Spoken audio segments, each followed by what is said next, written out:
Bonjour à toutes et à tous, bienvenue sur New Forest Astrologie et bienvenue aussi aux nouveaux abonnés qui ont eu envie de suivre ces audios.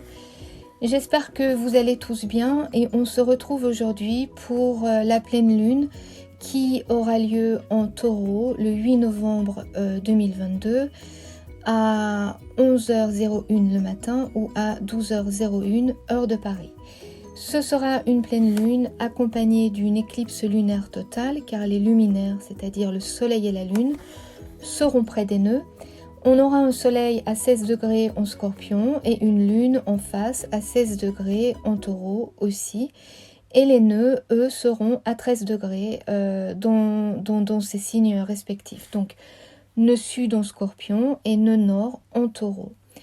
Pour ceux qui nous rejoignent, un petit rappel, une pleine lune est une fin de cycle, une apogée avant un déclin des énergies qui va préparer la montée du cycle suivant.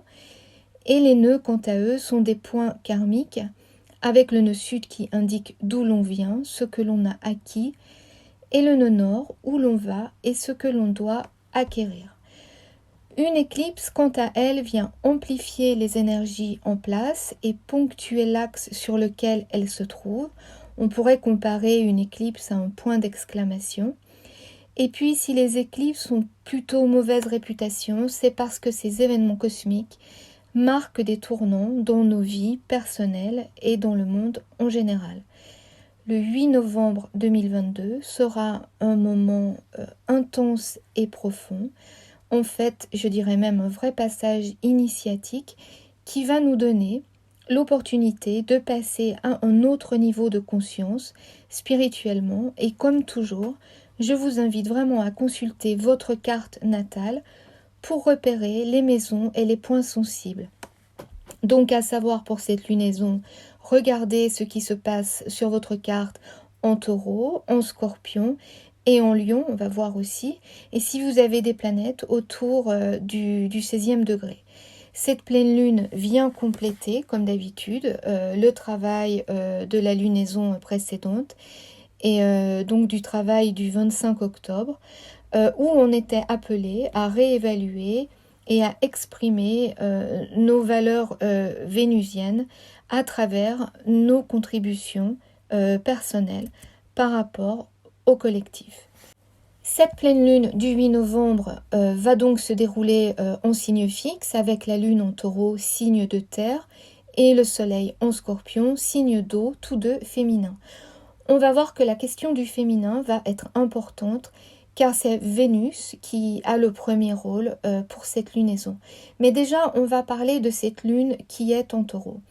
Alors le Taureau, signe terrien, féminin, donc réceptif, et qui nous parle de nos ressources, de la façon dont nous assurons notre subsistance, mais aussi de nos talents personnels, puisqu'en fait c'est grâce à ces talents que nous pouvons nous ancrer dans le monde et nous nourrir au propre comme au figuré.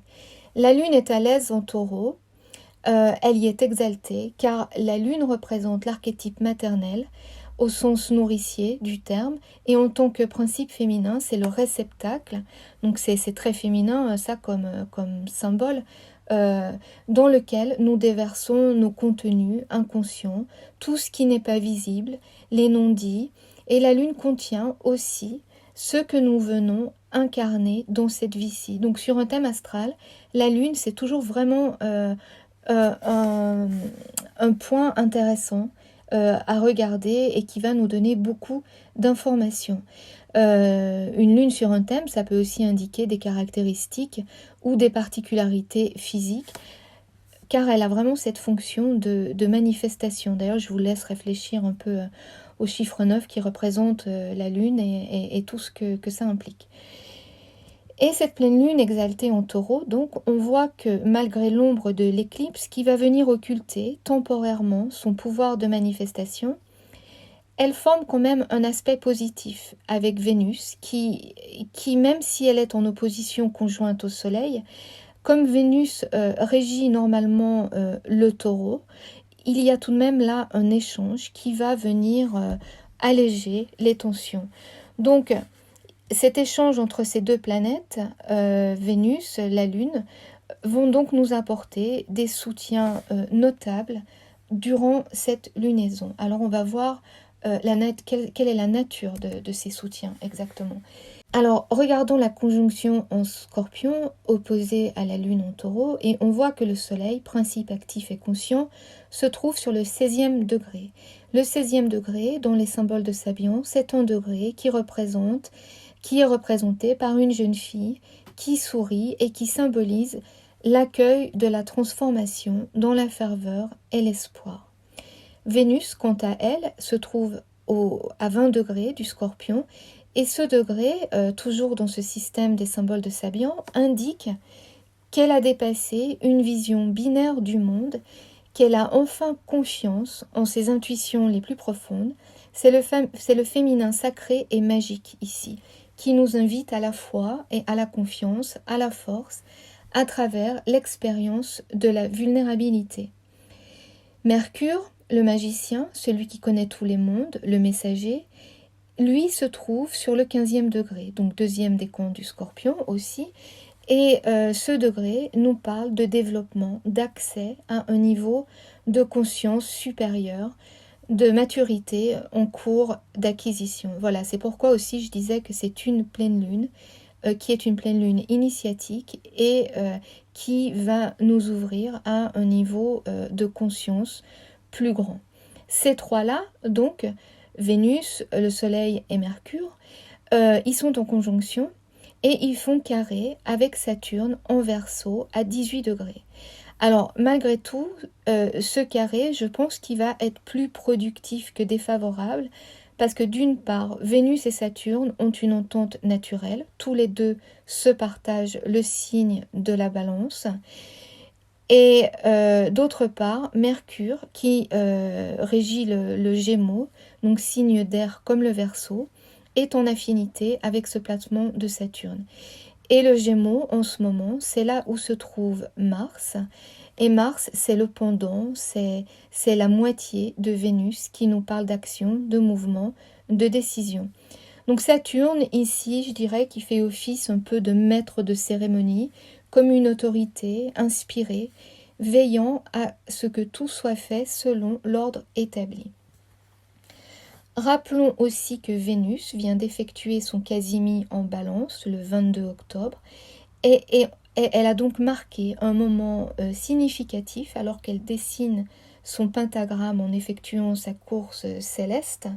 Et ce quasimi est le tout premier d'une série qui va s'étendre sur une centaine d'années et qui marque l'intégration de nouvelles valeurs, en particulier en Balance dans nos relations aux autres. Elle va ouvrir de nouvelles perspectives concernant la justice, les questions liées à l'identité de genre, à l'énergie aussi, parce qu'on a aussi Pluton qui va entrer dans Verseau, signe d'air, comme la Balance, et donc on peut avoir quand même un aperçu là des changements qui vont être un vrai tournant pour l'humanité sur tous ces thèmes qui nous préoccupent. Donc voilà, l'énergie, l'intelligence artificielle, les relations, l'identité, et d'où tout ce travail en ce moment qu'on nous demande de faire pour réactualiser nos valeurs, nos croyances, pour pouvoir les clarifier, pour pouvoir naviguer les changements à venir, pour pouvoir nous situer. Et en fait, on est en pleine reprogrammation de nos valeurs à l'échelle globale. C'est donc l'accès à une conscience élargie qui nous est proposé pour cette pleine lune et nous devrions avoir accès à ce moment-là à des révélations plus profondes, des intuitions plus fortes, à condition de bien vouloir descendre, explorer nos tréfonds les plus obscurs parce qu'on est en Scorpion. Et puis bien sûr, il faut quand même dire qu'on ne vit pas tous les événements de la même façon selon notre niveau de conscience. Certains d'entre nous n'y seront pas sensibles du tout, encore que si vous vous intéressez à l'astrologie, j'imagine que non, mais voilà, certains n'y seront pas sensibles du tout, ou pas encore en tout cas. D'autres refusent la transformation, même s'il est temps pour eux de passer à autre chose. Alors les événements seront, forcés sur eux. Et ça peut être vécu de manière compliquée. Et puis d'autres qui sont prêts à faire cette transition, à évoluer. Et même si ceux-là ne seront pas épargnés par les changements, les pertes que cet axe implique, ce seront quand même des moments qui seront vécus dans l'acceptation et donc avec plus de sérénité. Donc là, on a déjà parlé du Scorpion lors de la nouvelle lune du 25 octobre, le dernier audio. Et comme vous le savez, le Scorpion est le signe des ténèbres et du monde d'en bas. Et notre Vénus, ici, conjointe au Soleil, elle présente bien des similitudes avec une déesse mésopotamienne, le mythe d'Inanna. Peut-être que vous avez déjà entendu parler de cette Vénus sumérienne, déesse du monde d'en haut, qui va visiter le monde d'en bas, le monde des ténèbres, de la mort, du Scorpion donc, et qui, pour accéder au royaume des morts, va devoir se défaire de 7 attributs qui lui sont chers. Alors 7, c'est un chiffre important, hein. Elle va devoir se défaire de tout ce qui représente son pouvoir, sa vanité, son ego finalement, c'est ses bijoux, ses attributs, son sceptre. Et en fait, cette mise en vulnérabilité d'Inanna, de Vénus, dans le dernier audio, je parlais d'une Vénus dépouillée. Cette mise à nu, en fait, représente la dissolution de notre ego. Dans le monde des morts, on n'emporte que l'essentiel. Et c'est pas étonnant non plus que ce soit donc la déesse de l'amour qui effectue ce passage, parce qu'une fois qu'on a tout enlevé, tout perdu, il ne reste bien sûr que l'amour. Ce qui est intéressant avec Inanna, c'est que non seulement c'est la déesse de l'amour, mais c'est aussi la déesse de la guerre. Et ça, c'est aussi un message qui dit que parfois, il faut aussi pouvoir se battre pour ce que l'on aime, pour ce à quoi on tient. Donc concrètement, dans notre vie de tous les jours, on regarde notre thème pour comprendre ce que nous devons faire mourir en Scorpion pour passer au niveau suivant. Quels sont les attachements futiles, les vanités, les orgueils que nous devons abandonner? Quelles sont les valeurs, les désirs qui ont besoin d'être régénérés pour donner naissance à un nouvel état de choses en taureau? Que se passe-t-il donc chez vous en taureau et dans le deuxième décan en particulier? Le but de cette éclipse, finalement, c'est de donner un espace à Vénus, un moment de répit en voilant la Lune temporairement, pour que puisse s'effectuer cette descente dans les ténèbres et pouvoir révéler un moi plus vrai, plus juste, plus fort. C'est une descente initiatique, transformatrice et qui fait aussi fortement écho au vitriol des alchimistes. Donc cette visite intérieure qui va nous permettre de nous réaligner pour faire passer la lumière. Il y a quelque chose de l'ordre de l'accouchement dans cette pleine lune qui va nous permettre de faire venir éclore au dehors ce que nous sommes vraiment au dedans. Et pour voir des manifestations tangibles de notre Vénus transformée, pour les signes visibles de sa renaissance dans la terre du taureau, dans la matrice de son chaudron, donc, c'est-à-dire le nœud nord qui ne demande qu'à se remplir. Regardez d'ailleurs le symbole du nœud nord, il ressemble à un chaudron renversé, donc que l'on doit remplir. Je pense qu'il nous faudra attendre encore un peu et certainement la reprise de la marche directe d'Uranus en janvier 2023.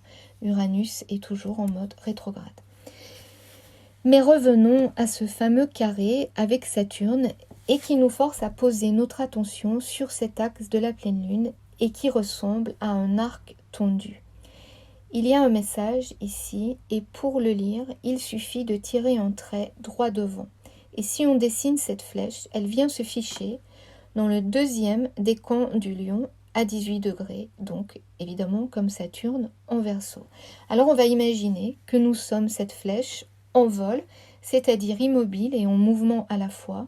Ça s'appelle le paradoxe de la flèche d'ailleurs, et c'est intéressant d'un point de vue métaphysique, car pour se laisser inspirer, donc laisser le souffle de l'esprit entrer en nous, il faut être immobile. Immobile et pourtant en mouvement, puisque ce souffle va venir nous remuer. Le lion est un signe qui nous parle justement d'inspiration, de vision, de donner quelque chose de soi qui va porter l'ensemble. C'est l'axe lion-verseau. Et petite parenthèse encore, ça fait complètement écho à la dernière lunaison où on parlait de contribution en fait, donc de porter les autres grâce à quelque chose de tout à fait unique et personnel. Donc voilà, on regarde ça de plus près, cette notion d'immobilité en mouvement, et on va la retrouver dans les signes de cette pleine lune. Alors d'une part, on a la lune en taureau, signe immobile s'il en est, car le taureau nous renvoie à la notion d'impermanence, c'est-à-dire cette part d'éternité en toute chose, et le taureau, c'est aussi la patience.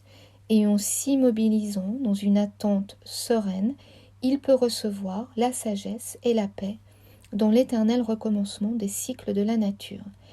Donc tout change et rien ne change. C'est ça qui est beau en taureau.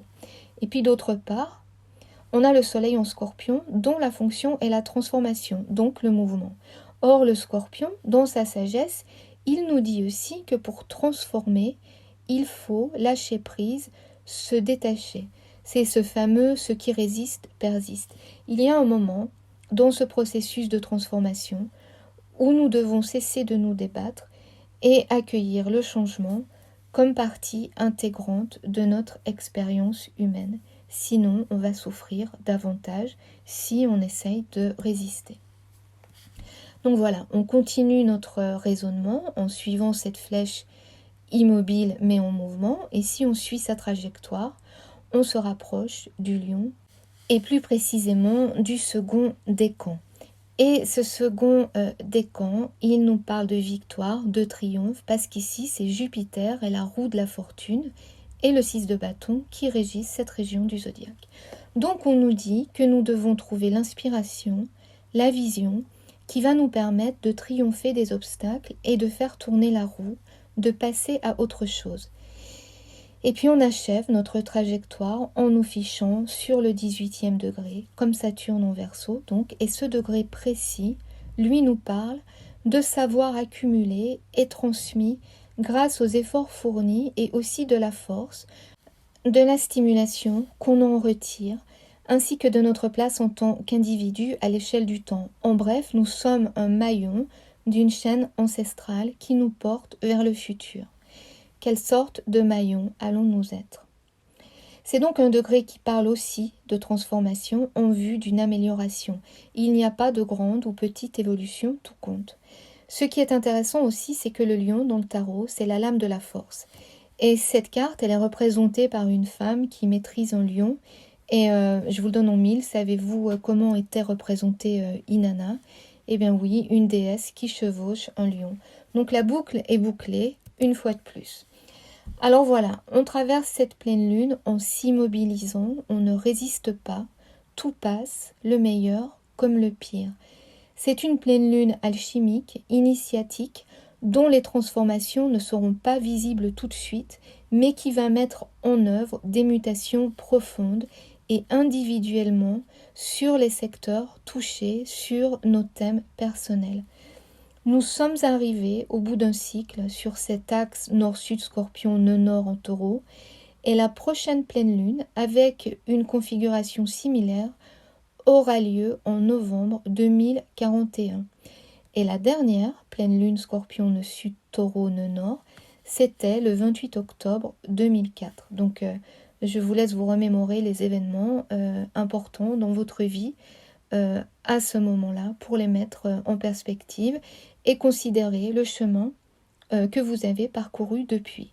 Donc une fois encore, regardez quelle maison occupe cet axe Scorpion-Taureau sur votre carte et ce qui se passe aussi en Lion. Parce que la maison en Lion devrait pouvoir vous aider à trouver non seulement votre inspiration, mais aussi vous mettre face à vos vraies valeurs, ce qui est noble chez vous, ce qui vous anime au sens littéral du terme. Puisez donc dans ces expériences, les expériences que vous avez faites dans ce secteur, pour comprendre et pouvoir participer pleinement à ce chemin initiatique du 8 novembre. 2023 sera un tournant important, nous nous y préparons. Voilà, je vais finir avec le message guidé, comme d'habitude, qui arrive toujours à point nommé, aussitôt presque que je termine d'écrire mes quelques lignes sur la lunaison en cours, à travers un livre ou quelque chose à la radio ou quelqu'un. Et cette fois-ci, c'est une citation tirée du Petit Prince de Saint-Exupéry. Et la voilà, cette citation. « J'ai toujours aimé le désert. On s'assoit sur une dune de sable, on ne voit rien, on n'entend rien. Et cependant, quelque chose rayonne en silence. » Donc cette citation, elle reprend bien ces notions d'immobilité, d'obscurité, on ne voit rien, on n'entend rien, mais aussi ça nous parle de rayonnement et ça on retrouve ça en Lion. En tout cas, peut-être la chose la plus importante pour cette pleine lune est justement de ne rien faire. Ou alors peut-être relire Le Petit Prince de Saint-Exupéry qui nous parle justement des 7 passages aussi, comme Inanna. Voilà, je vous remercie pour votre écoute et puis on se retrouve pour la prochaine lunaison. Si vous voulez plus d'informations, j'ai mis mon site en description. Si vous souhaitez décrypter votre thème en consultation privée, n'hésitez pas à me contacter. Merci aussi de vos likes et de vos partages et je vous en suis infiniment reconnaissante. Je vous dis à très bientôt.